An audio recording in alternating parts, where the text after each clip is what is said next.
Angela Alderman from Ghost Hunters International from Sci-Fi, and you are watching Real Paranormal Television. How do we find the answers to life after death? And what do we do with the answers when we actually find them? Real Paranormal Television. With your host, Grayson Schmidt.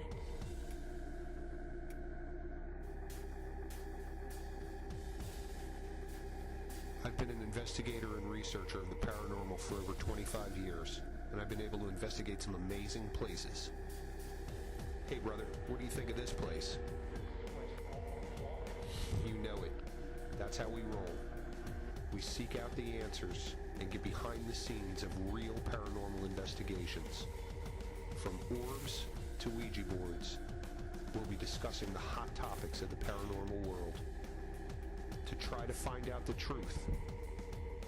To explore why we are here. And where do we go when we die? Is this all, or do we move on to something else? Just what exactly lies beyond this thin veil of life? Real Paranormal Television. Welcome to another episode of Real Paranormal Television. Thank you so much for joining me. Thank you so much for being a part of this project. It means a lot to me. You have to understand, I do this for you. I do this for my friends in the paranormal community. I do this for people that are interested in the paranormal. And I also do this for my peers, the people that are doing the research out there who are applying the good technique to investigating and researching. It's very important, like I've stated in the past, to raise the bar to make sure that we're doing things at a different level than most. Now, I'm not taking anything away from experienced chasers or people that are interested in the paranormal who really don't have experience. There's nothing wrong with that. We all have to learn. And within our community, we can work together to really try to make a difference for people. Not only the clients, but also for other investigators. Now, if you're out in the field and you know groups that have started, and there's something that you can do as a senior group or a group with experience to lend a hand, it would really behoove you to really maybe do an open invite for other groups to come in and sort of learn the proper techniques and methods for paranormal investigation. A lot of people watch the programs that are on TV and use that as a model to form their paranormal team or the basis for that team. But then there's other teams that have been established for a long time, and you have to understand the recent fad of paranormal investigating is something that'll wax and wane, just like other trends. Now, in that, you're going to have other groups that raise to the top through this trending. However, there were groups that were here long before these trends took place, and they've been doing the right thing for a long time. So I know a lot of these newer groups are basing their approach and their investigation method on some of these tried and true methods. But there's a lot more to it. There's a lot more theory involved. There's a lot more than just bringing a digital recorder and a camera to a location to try to see if there's some ghosts that would be willing to talk to you. Now, a lot of people also go in and do what's called provoking. Look, if that's what you want to do, if that's the type of person you are, that's fine. That's who you are. So not only are you provoking at a location, but you're probably a provoker in life. It's just your personality. You have to understand another thing is that you might be going in and dealing with a human spirit, somebody's grandmother, somebody's dead child. So yelling at them and trying to provoke or invoke a reaction from these people, it's kind of rude. You know, you have to think about sometimes who you're trying to deal with, not just to be able to extract that EVP from your data because you were forceful in your approach. A lot of times spirits will communicate with you if you take the time to listen to them. If you help them to understand that you're there to tell their story. If you help them to understand that you're there to work with them if there's some reason they need to communicate with this side. Some people might not even know they're dead. That's what we deal with out in this field. First we have to figure out whether or not there's true environmental causes for these claims of activity. Is there something within the person's environment that is the cause of their reaction to something unseen. Unseen forces can be a myriad of things. If you can go in and isolate these locations that this purported activity is taking place in and find a real world solution for it, then you've done your job. Your job isn't necessarily there to find ghosts. If ghosts are there or if spirits are there, they'll find you, trust me. If they're willing to communicate, if you're the type of person that's open to this form of communication, you might be receiving messages from them without even knowing it. That's where a lot of people with what is called psychic ability come in. Sensitives, intuitives, empaths, people that can sort of feel the resonant energy of something. Meaning, if you're putting off an energy, yet you're masking it with your personality or behavior, they can pick up on that subtle feed. If it's something within the environment, let's say a spirit who's trying to call out but really hasn't had any luck with the other people that are physical in their environment, and you come along as an intuitive, as somebody with this innate ability to be able to tune yourself into these subtle vibrations. If that's the case, you're going to be picking up on something that not many in your team can. So it doesn't really matter whether you walk in with divining rods or if you walk in with $30,000 in equipment. It's really the human barometer that's the ultimate factor in your investigations. It's really the person who's investigating that makes the difference. My personal belief in some of the research that I've found is that people, all people, have innate psychic ability. And not just some people, all people have it. It just matters whether or not you're tuned into it or not. What I found in my research is that brainwave patterns tend to be in very specific ranges. It doesn't go much higher than a certain level, and it doesn't go much lower than a certain level. Within that range of frequencies are very specific wavelength patterns known as delta, theta, alpha, and beta. Now, these four realms of human wavelength or human frequency are actually electrical signals that are pulsing through your brain at any given time. The way you control these signals will determine whether you're a high concentrator or a daydreamer. People that daydream more tend to be able to tune into these alpha states. Some are even able to manipulate their minds into a theta state, which is normally associated with a sleep pattern. Now, the people that can detune their mind into a low alpha, high theta state fall into a range of frequency within the brain between 8 and 10 hertz. Now, in this range, most people can find some level of psychic ability, some level of intuitiveness, some level of tuning into subtle energies. Now, you can practice this by meditating. You can also use what are called mind machines. These are machines that use pulse, light, and sound in order to augment your brain waves and detune them or tune them up to specific frequency patterns. The benefit of these frequency patterns is that you can actually stay in these frequency patterns using these devices for longer periods of time. So I'll be getting into a lot more of the mind machines and the EEG equipment that's used in order to extrapolate the brainwave activity within somebody and show actually that an investigator in the environment who claims to be intuitive or psychic has an innate ability to tune into that 8 to 10 hertz range at will. Meditators, shaman, people of devout faith tend to be able to bring themselves into those ranges now and feel a presence. And it's amazing because in those ranges you're going to be much more open to the subtleties in your environment, and that includes the spiritual world. We're going to delve into a lot of different topics. We're going to delve into some of the science involved into the paranormal and how it applies to data collection and investigating. You know, there's some really cutting edge work being done by some groups and some researchers that's really leaps and bounds past things that I've seen with other teams. Now, you can try to conform to the same lockstep methods that some teams incorporate in their investigations, or you can really take it to a unique level that other people are just not even considering. Now, one of the things that I'm considering in investigating is not necessarily only the environment, it's the investigator.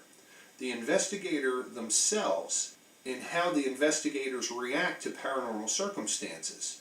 So if you bring somebody into an environment that's on the fence, partially skeptic, but might have had an experience that would, kind of teeter them in the other direction, bringing them in and understanding how they react to an environment is just as interesting as bringing in a believer, somebody who's had paranormal experiences, and bringing in a complete skeptic. Now, something that I got into a little bit is about the brainwave activity. The pertinence of brainwave activity in the investigator themselves is how that investigator is able to take the environmental data and extrapolate that into understanding their personal experiences at a location. The scientific instruments that we bring into a location in order to collect data, to collect baseline readings, as they're quoted by so many, is a means to understand the environment in which the investigation is taking place in. So a lot of people think that you can use K2s for communications with spirits. Now, if they're able to manipulate electromagnetic waves, then there's a good possibility. There is evidence of this. So that's something that we're going to get into also. But in order to manipulate that electromagnetic wave, you have to understand the laws of thermodynamics. Part of those laws are that energy, not being able to be created or destroyed, can transfer from one form of energy into another. So that's something that's very interesting, and that's something that we're going to be dealing with a little bit also. Now, part of what we're going to find out is whether or not, the environment has to do with the actual haunting, or is it the fact that the investigator, like a tuning fork, is able to tune in and communicate effectively with the other side. That's a really interesting concept that we really need to look at on a much broader scale. So it's something that I want to bring to the table, and I'm going to share with you guys eventually. First, we got to go through a few steps. I want to make sure that you're on board with this project. I want to bring this research to light because I think it's very crucial for other investigative teams to employ on their investigations. I'll show you how to set up these processes because they're very elaborate. You have to work with people that you trust, people that are going to be involved in the project for a very long time. A lot of these trend teams or experience chasing teams are a group of friends who are interested in the paranormal that go to different odd locations to see if they can get a photo of something cool or an EVP or some other data that they can claim to be paranormal. There are other teams that are doing the hard science and the research that are going to be around for a long time, and far longer than these experience chasing teams are going to be around. Now that's fine, there's nothing wrong with either way, as long as these experience chasing teams can be respectful not only of the location, but of other investigators in the field.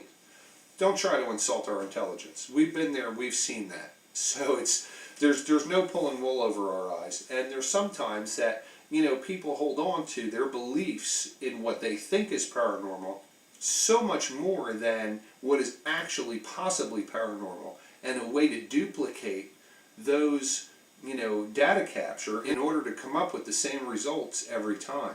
That's the trick. But we're dealing with something as elusive as a one jellyfish in an ocean. We know they're out there. We don't necessarily see them. Sometimes we do, sometimes we don't.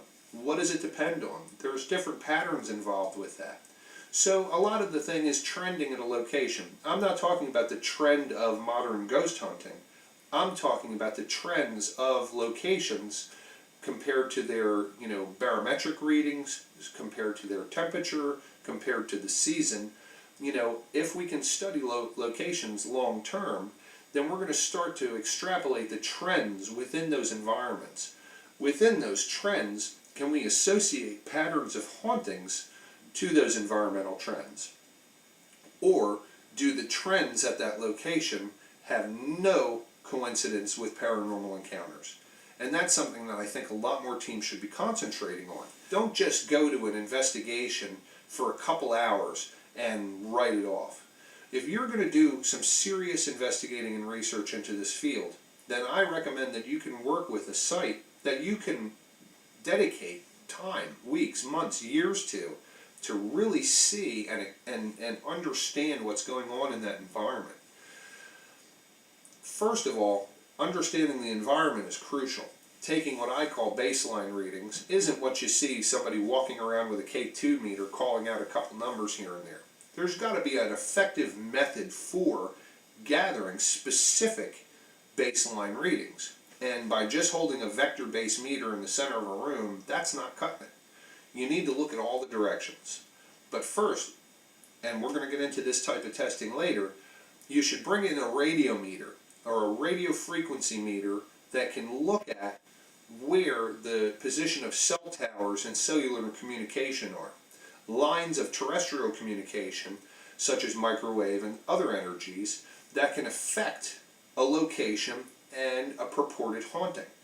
So first of all, you need to establish whether or not you have transmissions in the area or through the location that you're working on. So a radio meter, if you point it in specific directions, cardinal directions, you can first of all figure out exactly where they're coming from. Second of all, you can look at the density of these frequencies and whether they have a three-dimensional shape that are affecting the environment, or are they vector-based, meaning that they go from one direction to another direction specifically and consistently. So once you figure that out, then you can start actually taking base readings at a location. Now when you take base readings at a location, it's not just walking room to room with a K2, again, a vector-based meter, and trying to figure out what the base EMF is. That's not the way it works. First of all, the best way that you're going to get the best results every time is to do ratio readings. Don't just take one reading in the center of the room. Find out where the vector is taking place in the room, if there are any vectors in the room, meaning the direction of current flow and magnetism around that current flow. Once you've established that, then you need to take a bunch of readings in the location. It can be 4 readings, it can be 8 readings, it can be 16 readings in the room, in every corner of the room, in the center of the room. Take the total number of readings that you have, add them together, and divide them by the number of readings that you've taken to create a ratio number. This way you have a true understanding of the environment and what is average in that room. It's much like electrical testing. We use a meter called a root mean square meter, or a true RMS meter, when we determine voltage at a location. So the problem is that the root mean square is basically the average of the high and the low peak. So when we're creating a ratio within the room, then what you can do is create a specific pattern of reading those readings. So you, every 15 minutes, every half hour, every hour, depending on how long you're going to be at the location. The more readings over that course of time, the better. If you're there for 8 hours, then you should take at least 16 readings. You're going to be busy collecting data, and it's not going to be as much fun.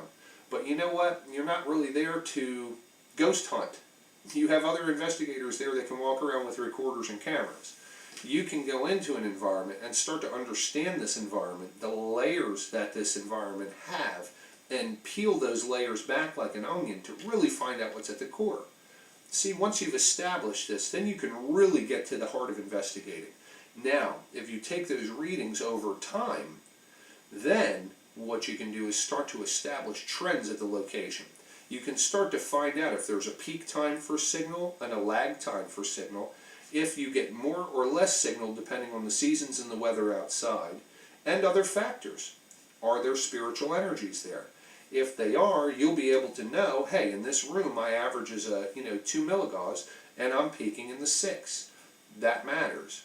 Check your radio frequency meter. See if there's some sort of communication. The radios that we bring also are sort of a detriment to those readings because they pick up signals from midair. So if those random truckers driving by on the highway that might be close to your investigation location happen to be on their CB radio, and the vector of their communication is between themselves and somebody else that's in line with your location, you're going to get an EMF. That's just how it works. You're going to get a signal, and it's going to be random, and it's going to maybe throw you off. So that's why it's very important, again, to take that radiometer and to see if you can line that meter with a temporary signal. Is it happening in that general direction all the time? If that's the case, are we dealing with a vector, or are we dealing with something that tends to be within that vector, which could be interesting. That's another little area that we can discuss in a little while. But I just think the bottom line is to really be effective within your environment for investigating. Don't just go in. If you're going to just run around with a recorder and a camera, that's cool. Again, there's nothing wrong with that. Have a good time. We're all there to have a good time and really enjoy what we're doing. There are other teams that are doing some serious research in this. Those teams are a lot of the teams that I'll be talking to within this program, because I want you guys to really take it to the next level. You're already doing the good work. You're already bringing the positivity to the community. Now, it's a matter of being able to duplicate those results over and over in every location, every time, and come up with some really interesting answers. In this episode, I'm going to be interviewing my friend David Rountree. David's the founder of Spirit Lab, and he has an incredible background. He's got an incredible education, and he does some incredible work. He's really on the cutting edge of what I would consider true paranormal research, true paranormal investigating. He's applying hard science, he's applying theories, he's applying new concepts, understanding existing theories, and he uses some really cool equipment. Now, David is one of those type of people that is really on the cutting edge of this curve, but has been a part of the flow for years. I have a lot of respect for him because he does the experiments. He applies the good science to this research. You guys are going to learn so much from this interview, and I just love spending time with him. So David, how did you get involved in the paranormal? What was your first experience that grabbed you? Well, my first experience was I was 7 years old. I was lying in bed one night and trying to go to sleep, and my grandfather comes into my bedroom and he tells me goodbye. And what was interesting is that he had a stroke when he was in his late 40s, and he had a leg brace that he wore, and his right arm was paralyzed and atrophied and all gnarled up.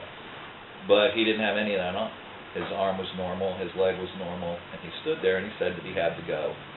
But, he would always, look out for me. Oh, wow. And I went to sleep.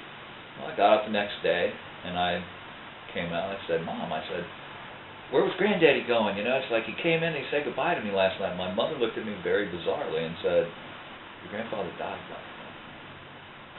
Having had that happen, I decided, this is a weird world I live in. And I carried that through life, that instance, and decided that my career was going to be doing something that would help me understand what this was about, and that it would have to pay well so I could afford to do this research out of my pocket because no one pays for it. And that's what I did. All these experiences basically came to the culmination of creating this incredible thing called Spirit Lab. Can you tell me more about Spirit Lab? Yeah, Spirit Lab was kind of a bastard child. It started out, I was at the University of Florida, and I had a group of students there when I worked there that were into this sort of thing. And we were doing local investigations long before, this stuff was popular. I mean, we were looking at shows back then like Sightings. In Search Of. In Search Of was actually previous to that. Right. But, I mean, they were no big deal. I mean, let me tell you, it wasn't like it is today. But we had, Sightings was the big thing going on at the time, which kind of delved into a variety of paranormal type events and unusual things. But we had been in several groups over the turn of the time that I'd been doing this since 1976, and it boils down to just people are screwed up. You can't have a group based off the Joe Blow public. It doesn't work. Dynamics occur where you're babysitting people instead of doing research, and we couldn't have that. So I got this brainchild. You know what? I want to form a team of individuals that's dedicated to doing research and not trying to get a date on a Saturday night and using this as the mechanism for doing it. I'm sure you've been there. So Spirit Lab was born in the early 90s in Gainesville, Florida. And it turned into quite an endeavor. It rotated a lot of different people through it over the years. People came and they went. The only person that was universal through the whole process was me. But it was mine, I didn't care. Now, today, Spirit Lab is made up of about 16 different researchers located all across the country, and one in the United Kingdom. So we are very far-reaching. We have a lot of independent researchers. We have groups that are affiliated with us that are doing research. So they are taking our fundamental research and then expanding upon it and duplicating it and getting the same findings we're getting. And that's so totally necessary if we're going to say this is what the truth is, this is what we're dealing with. It's got to be verified by a lot of different people. Now, this goes back to 1976 when I had a hypothesis. A little light bulb went off in my head, and I said, EVP has got to be EMF. But how do I fucking prove that? Right. So, no way to prove it. But what I did do is I said, I can prove it's not sound. That I can do. So, I was at the University of Florida with some friends, and we borrowed a bell jar and a vacuum pump. And we suspended an all-Shure SM58 microphone inside of a bell jar and then evacuated all the air from it and created a vacuum in the jar. Therefore, there'll be no undulation of sound, Well, sound waves. Sound needs a medium to propagate. Right. So if you remove the medium, sound can't propagate, so you won't get any sound. And yet, we've still recorded EVP. Wow. So we knew right then, we couldn't prove that EVP was EMF at that point.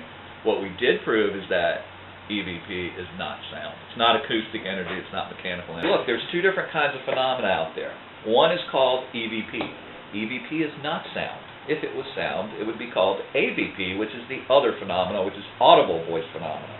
And that's phenomena you hear, as well as record. I said, EVP you do not hear because it's electronic in nature. It's an EM wave, an electromagnetic wave that is based up of a mix of frequencies present in the human voice.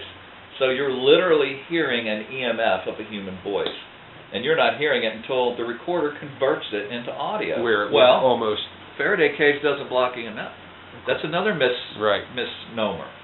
It blocks electrostatic fields, which is DC. Okay. It's like when you walk across the floor and shock the crap out of yourself in the wintertime. Right. The only thing that will block EMF is mu metal, which is a very special alloy that is used to specifically block EMF, to shield from EMF. Okay. So you can do that, or you can have a grounded enclosure, a grounded conductive enclosure. And that's what I was going to say. Did you take a bond wire off of the enclosure Right. and, actually essentially put it to a grounding electrode of some sort, building steel of ground rock, whatever. Right. And some of the things we did to eliminate electrostatic fields from possibly being a cause was doing exactly that, putting a mic inside of a Faraday cage and still getting EVP. Now we're experimenting with making mu metal enclosures because some of the research we're doing now that's, we've kicked it up a notch, as Emerald says, and, we've gone bam with it. And now I'm designing a box that's made of mu metal that will allow me to, it's got 4 built-in sensors that will allow me to put objects in it and read these objects to see if there's anything to psychometry. Oh, in other words, right. where a medium picks up an object and begins getting information from it. Well, if the medium can read this information, then it's there. We can read it too. We've got to be able to detect it. But it proved that each one had a unique electronic signature when we looked at it. And that's what psychics might be picking up on. And that was the thing. I said maybe they are reading this information and getting it that way. But we're seeing a differential. Of course, we need to study this way more before we can come to any kind of conclusion with it. But it looks promising. It looks like maybe that these objects do have some kind of residual energy clinging to it, and somehow or another mediums are able to sense that and read that information and get information from it. Do you think that energy is trapped in this, or just... I think it's just like a surface charge, just like when you walk across the room, you pick up a charge and you discharge it on the doorknob or whatever, and you cuss like hell because you just got the crap shocked out of you. I think to a certain degree, at a quantum level, anytime you're handling something or if you're putting a lot of intent into it or whatever, I think you're leaving a residual energy on it. Interesting. Thus hauntings. Thus hauntings, thus a lot of things. Right. While what we believe a residual haunting is not a haunting at all. It's just energy in No, the I think that the environment. wormhole opens up, and you're literally seeing the Battle of Gettysburg in 1863. No shit. See, You're now that seeing makes the sense. actual Time date concurrent. in history. Right, and that's kind of what I was thinking about too. Is They time. don't see you because Right. you're They're doing you're their looking thing. at a big screen TV, Right. 200 years in the future or whatever. Sort of looking through a portal. That's Exactly. a portal in time and space. You're sitting there looking at the holographic boundary of a wormhole, and it's like a big screen TV. And instead of connecting two places in space, this wormhole is connecting two places in time. Now, the person that's standing 10 feet to your left doesn't see it at all because they're not lined up into that aperture to see through that hole. So Right. they're just seeing the normal scenery. Just back like a there. telescope. Yeah. Yep. One person's Exactly looking like through a the telescope at the planets, and another person's looking at this That's object in the exactly sky, right. and there you go. You got the theory of relativity working right there. It's Yeah. relative to the observer. It's exactly right. So we're sitting here looking at my wormhole theory, and we're saying this is the grand theory of everything in the paranormal. It not only explains how I want to say an intelligent disembodied consciousness. I don't call it a ghost. Cool. I call it consciousness because our consciousness is made up of all of the energy, the sum total of all of the energy that's coursing through our central nervous system from our brain to the tip of our toes. And when we die, that energy goes somewhere. Right. Now the question's always been, does it just dissipate out in all directions as heat? Well, something has to convert that Right. energy into heat. Right. It doesn't just. And, right. and we're not seeing a conversion take place. That Interesting. electronic energy is radiating outward, it's propagating away from the body. Now the question is does it maintain the totality of itself as a cohesive unit, or does it just kind of radiate out to infinity? Right. Well, certainly there's a tremendous amount of anecdotal evidence that suggests that it does remain cohesive, and that it does stay in a kind of unified mass, and that perhaps we do keep our awareness and our ego when we die. Well, I studied about 70 cases of near-death experiences where the person was dead for more than 12 minutes. That was very vital because flatline. That's enough, yeah. Zero brainwave activity. You can't say their experience was caused by oxygen deprivations Past that point. because they're dead. Yeah. They're a piece of meat at that point. Right. And these people came back, no brain damage, and coming back after their experience, they had an alteration that occurred to them. Incredible. So, we're looking at this stuff and we're saying, okay, they've been dead for more than 12 minutes. The brain waves are flat. This person's dead. He's a chunk of meat. Now suddenly he's telling everyone that, he goes down this long dark tunnel with a bright light at the end of it, and when he emerges into the bright light, all of his dead relatives and friends are there to welcome him over and say, well, you can't stay here, you gotta go back. It's not time for you yet. But he's just explained a wormhole. That's exactly right. He's exactly explained a wormhole if we were to travel through one. Well, see, now we're hearing from a lot of different physicists that it's impossible to physically travel through a wormhole in matter. But this is pure energy. Not impossible at all. Right. Very possible. Even probable. Very probable. Right, exactly. And from what we've been gathering data-wise, we're pretty convinced that that's what's happening. A wormhole opens up. An intelligent consciousness comes into the throat. Now, it can't come all the way into our environment, so it remains in the throat of the wormhole, and it manifests into our environment through that thin veil. This thing of shadow people, are we actually looking at a quantum being per se? I mean, is that something where it's not, where there's no umbra and penumbra, where you have a normal shadow, you have a dark region and a light region? It's sucking or absorbing light, I think. Exactly. I mean, my theory on shadow people is that they are a form of life that is based on antiphotonic matter. Cool. Makes sense. And I mean, I talked to fellow physicists about this, and I said, is there such a thing as an antiphoton? And they're like, oh yeah, it's just a photon spinning the other way. So I'm sitting here thinking, gee, we know that we are a light-emitting life form. We know that our DNA emits biophotons. the discovery of the biofield several years ago turned the scientific community on its head, because they poo-pooed it for years, saying, oh, it's, bunk. Right. No such thing Who as has a an vital aura? life force. Right, yeah. And of course, humans have been looking for the vital life force since Aristotle, came along. So all of a sudden now we have that. We have a literal electrical field associated with life itself, being emitted by DNA. That's as close as you can get as nirvana, man, when it comes to that. So we as human beings are beings of light. A lot of truth to that. We are emitting biophotons. Now, is it at a quantum level? Yeah. Can we see it? Not with the naked eye. Can we measure it? Yes, we can, with very sensitive equipment. We can measure that. That's how they discovered it in the first place. Hello. So, here we go. A shadow person is a different life form that, instead of being made up of photonic emissions, it's made up of anti-photonic emissions. So it's literally absorbing light. Right, which makes perfect sense. That's why it's, even in the dark, it's darker. It's darker than dark. Because I've seen it. Yep.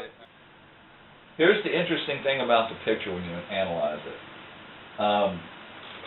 None of this shit back here is in focus. Right. There's a reason why the camera's having a tough time focusing on it. Yeah, that's right. Because the camera is trying to focus on this speck of dust right here. Huh. And that's on a 35 millimeter you picked that up? Yep. Because I had autofocus on my 35. It was a Nikon 35 millimeter autofocus. The dust is about 4 inches from the lens of the camera, and it's the brightest lit thing that the camera's seeing. And that's what it's So returning. the camera is desperately trying to focus on that speck of dust, which it can't focus on because it's too small and it's too close to the camera. So everything else is out of focus in the background, including the shadow person. But if you look at the shadow person, it is black. Yeah, it's there. Blacker than black.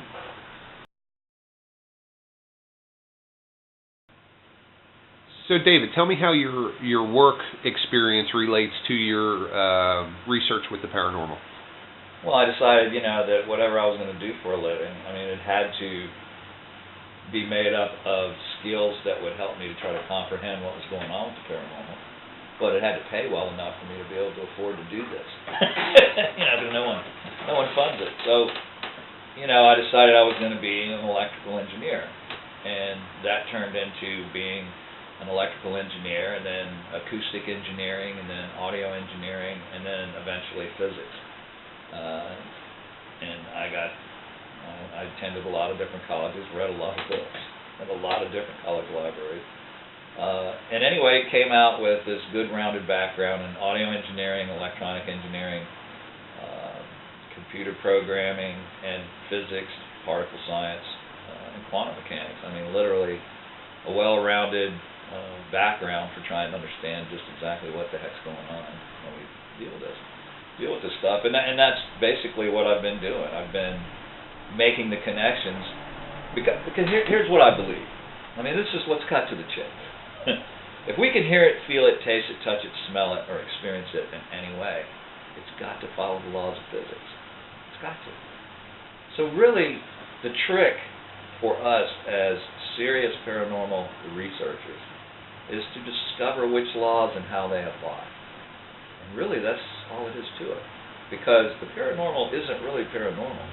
It's normal. We just don't understand it. What do you think is the most pertinent form of research that's being conducted right now? Or what research do you think would be pivotal or key to paranormal research moving forward?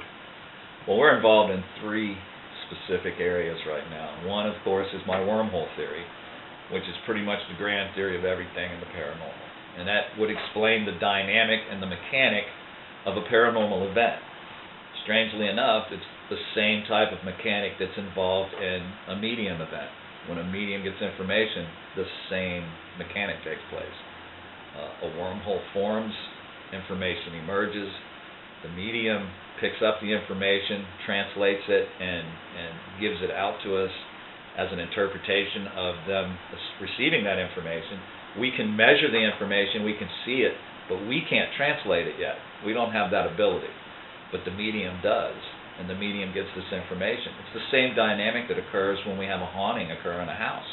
It's just a haunting occurs on a grander scale. the mechanic is grander and affects a larger area of effect. But the other thing that we're looking at is fibromyalgia. Fibromyalgia affects 2% of the general population. It affects 85% of the medium population. We think that that's a correlation. We think that fibromyalgia is an energy-based dilemma, a disease that is affected by energy, and not energy that is yours, but energy from someone else or something else. Think of it as a cold day when you walk across a carpet and you touch a doorknob.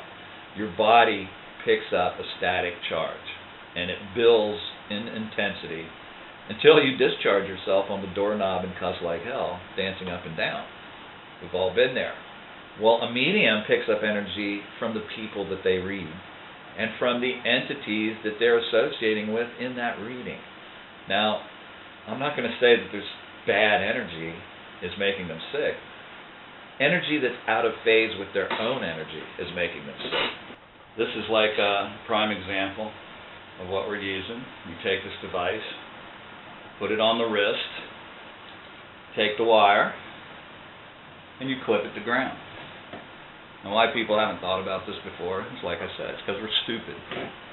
It takes sometimes something occurring to trigger a thought process, and that's exactly what happened. Now, I talk about fibromyalgia. We're experimenting with pain control, and we're using a little device, a passive device.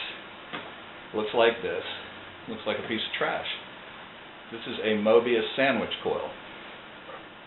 And what this is it's two different strips of aluminum, or you can use copper, with a dielectric insulator in the center, and it is connected after a half twist inwards. And you can look at it and see that this one is attached to this one, and this one is attached to this one. So it creates, if you were to take and open this up, a figure 8. So there is a continuous current path through every aspect of this device with an insulating material between the two. This was developed by NASA 20 years ago to shield sensitive electronic equipment from solar flares, or EMPs. Just its act of existence creates an EMF null field all by itself. What's the circumference of that? Like, what's the area or diameter? The area of effect is about the size of a cantaloupe. Around it. Around it. So what we do is we place these on the trigger points. There's 18 trigger points on the human body associated with pain and fibromyalgia. These trigger points are where clusters of neurotransmitters and receivers are located. So when you place these on the trigger points, it creates a null field, and the body can't pick up the pain signal to tell you you're hurting because it's not being transmitted across the air gap between the neural transmitter and the neural receiver. Very cool. You can put these on for about half hour, and you've got some temporary relief from the pain. Now we kick it up a notch. Instead of using a passive therapy, we start using an active therapy where we take a coil of copper wire. In this case, we have a 1 millihenry 15 gauge copper coil, and we place these on the trigger point, and then we plug this into an oscillator where we will put anywhere from 7 hertz to 20 hertz of a signal into the coil and stimulate that area. Depending on the individual, will depend on the frequency. It's kind of like a fingerprint. So we stimulate the trigger point, and what we're doing is we're causing the neural transmitter to burn off all of the chemicals that create the electric field. So literally you will get 3 or 4 days of pain relief until the chemical level builds back up again, simply by triggering the neural transmitter to empty those chemicals out. It's a painless process. It takes Brilliant. 15 minutes, and you've got relief for the next 2 or 3 days. Because non-invasive. literally the nervous system is an electrical system. It's exactly right. It's a biochemical electrical system. How I am looking at fibromyalgia is it is an electrical disease in an electrical system. So by treating the human body as an electrical system and resetting it, we're effectively providing a non-medical, holistic type of treatment that is non-invasive and has no downside. There's no ill effect. So David, people coming into this field, brand new, interested, having had an experience, what do you recommend to them as the best way to initiate themselves into the field, or what recommendations would you give them to pursue this in a way that's productive? Well, first thing I would tell them is to read. Read everything you can get your hands on, and not necessarily things that have been written lately. Read things that's been written since the turn of the century. Read about the research of J.B. Rhine and his wife, the work that they did, mapping out the whole concept of ESP and extrasensory perception. Read the Journal of American Parapsychology or whatever that has been put out by the Rhine Center. Read stories about people who did the work originally. Dr. William Roll, a great friend of mine who was a contemporary of mine when I started in the field, who has now passed on and doesn't have to wonder what the answers are anymore. He knows them now. People like that, people like Hans Holzer, who worked with mediums and experimented using mediums to get information. All these people were pioneers in what we're doing. And don't pay attention to everything that's out there, because 90% of it's wrong. Do the research yourself. Pick up skills in science. If you don't know what you're doing, what good is it to do it? How can you reach a conclusion if you don't understand what you're getting? I ask people, what's the best EMF meter to get? And I'm like, do you know what EMF is? Do you know what it means? Do you know what you're looking for? Do you know what's normal EMF and what isn't normal EMF? Well, if you don't, what are you doing? You're essentially pissing on a spark plug of a running lawnmower. Sorry for the visual, but that's what it works out to. You're killing LOL in the background over here. I'll tell you what. But it's the truth. Right. I mean, they're walking around with vector-based, devices that have no clue what it means. Right. Oh, look, I'm getting a field. Oh, look, I'm not getting a field. Oh, look, I'm getting a field again. That's right.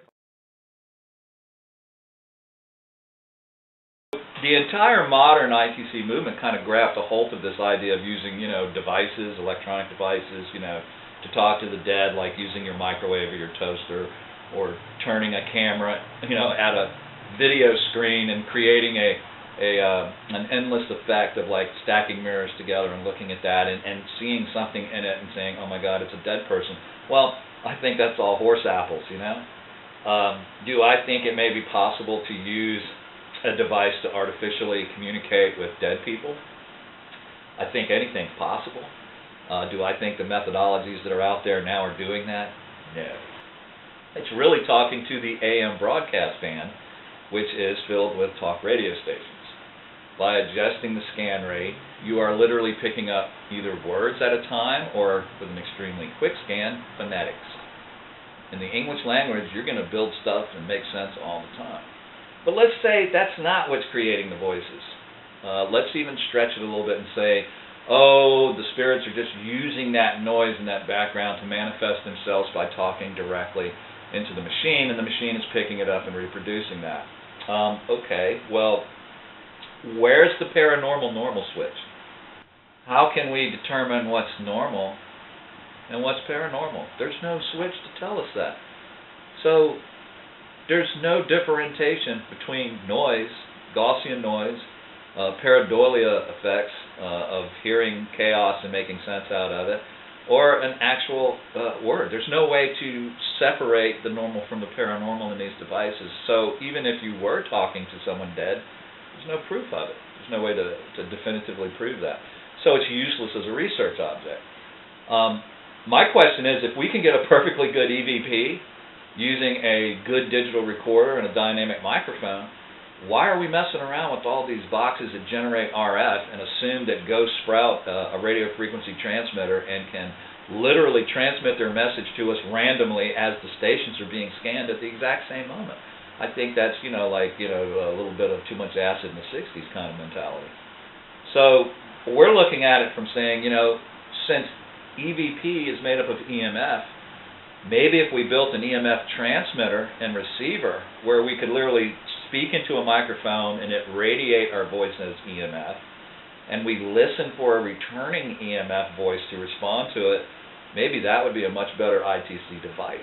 And of course, that's what we're doing at Spirit Lab. We're playing around with stuff like that. Do you feel some of these ITC devices can actually be influenced by the spirit world? Yeah, I do. I mean, first we have to look at it and keep everything in context. You know, everybody focuses on the hits, but how many misses were there? You know, how many utterances came out of these boxes that made no sense or weren't applicable to the situation? So you have to keep it all in the context. If you had 35 utterances and only 5 of them were like impactful and made sense, well, you're still well within the realm of random chance. So you have to take that into consideration. However, having said that, do I think that it's possible for a spirit to manipulate an electronic device? Absolutely. We know that we as human beings can do that. 10 years of research was conducted at the Princeton Peer Research Lab, where they had people artificially influencing random counters, number generators that were placed all around the world. They were using something that is recognized as what we call the power of intent. Now, taking that into account, the power of intent could be used to say magic works. You know, you want to cast a spell on somebody, you do this whole ceremony, you know, you hop on one foot and turn around in circles and wave a feather, and you make somebody's hair fall out. Well, it's not because you did all this other stuff, it's because of the personal human intent you poured into that magical spell that you created. So by using your intent, you're influencing the environment. Now, peer research proved that there's something to that. And currently, Dr. Lynn McTaggart, is doing it to influence seed growth. So, is there something to it? Yeah, we have no idea what the human mind is capable of doing. We're just starting to scratch the surface right now. So, to say that when we're dead and our collective consciousness can't affect electronic devices, absolutely, I believe that they can, and I believe that they do. The problem is differentiating between normal and paranormal.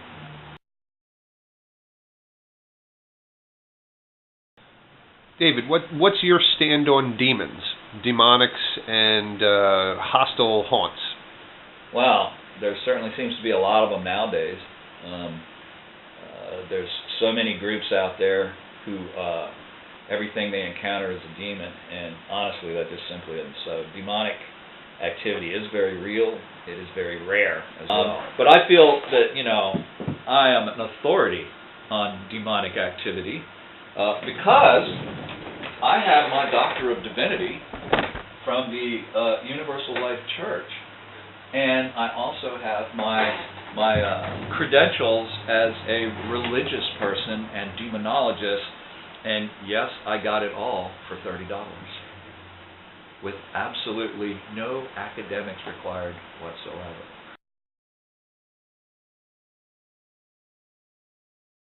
So, David, are there any real orbs? You know, it's a funny thing about that. You know, everybody has an opinion on orbs, but very few people have done the actual research. You have two camps. You have the photographer's camp, which says all orbs are dust, and to a certain degree, that's true. You know, but you get into trouble when you say all, because see, in the paranormal and in science, there's nothing that's all inclusive. Like they used to say, oh, the speed of light is, you know, fixed. That's a fixed velocity. Well, no, it isn't, because it depends on the medium which the light is traveling in, okay? So light does alter. So there's exceptions to every rule, and it's the same thing in the paranormal. You never use the word all, because that gets you in trouble. Yeah, there are orbs, but they're difficult to find, and they're difficult to capture because they're very rare. And what they're caused by is, during a paranormal event, there are bursts of gamma radiation that occurs. And this gamma radiation is occurring because exotic matter, which is keeping that wormhole stable, that allows the conduit, that's the conduit for the paranormal event to take place. When it comes into contact with our matter, it annihilates at a subatomic level. And thank God it does that, because if it did it on an atomic level, it would be a huge crater where the haunted house used to be. And it would be like, you know, Hiroshima after the bomb dropped in World War II. But instead it's happening at a quantum level, so it's happening at the particle level. And so what you get is this violent release of energy called a gamma radiation burst. Now this gamma radiation burst ionizes the air and creates this dramatic increase in ion count, both positive and negative. But it can also create a forced state of matter called cold plasma. Now, we're all familiar with hot plasma. The sun's made up of it. If you've ever seen some guy from like the power company try to replace a fuse and miss and get this big boom, and then you'll see this glowing ball humming along for a second, then it kind of dematerializes, that's hot plasma. In a paranormal event, we have cold plasma. And cold plasma is at room temperature. And how we can find it is using two different cameras attached to a synchronous photographer's trigger. And by photographing the same area in a room continuously, that's the only way that you can capture evidence of a real cold plasma orb. Now, we've gone so far as to actually sample one. We've actually captured it and measured it. So the notion that it's dead Uncle Mary or Uncle Harry or whatever floating around as an energy ball, I find difficult to swallow, because we wouldn't be able to suck it into a collector and ground it out, thereby converting it to a different form of energy and dissipating someone's soul. I can't buy into that. So I have to say that it's a byproduct of this reaction to exotic matter coming into contact with our own. So basically we have this cold plasma orb that forms.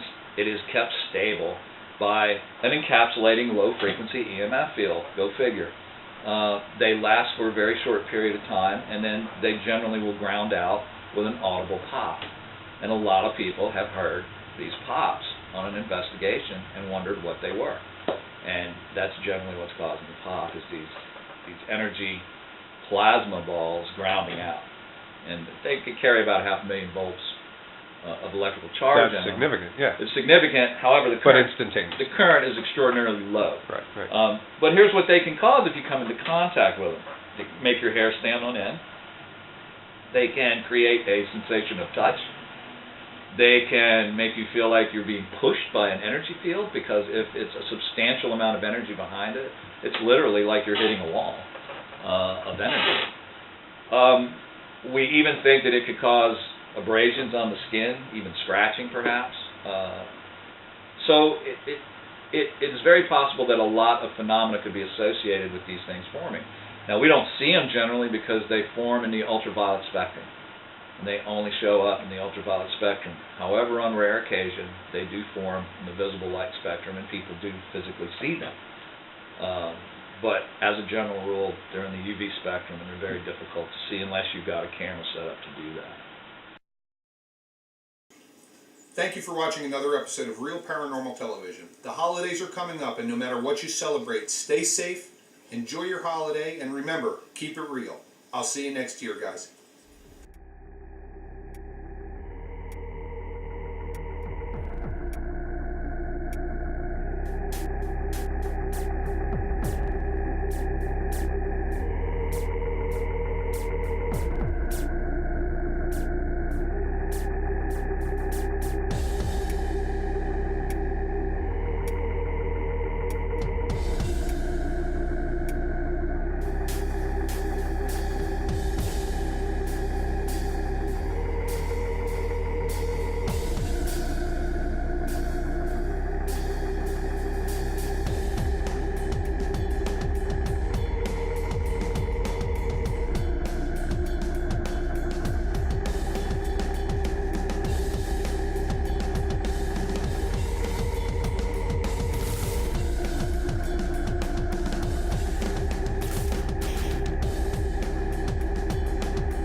Real Paranormal Television.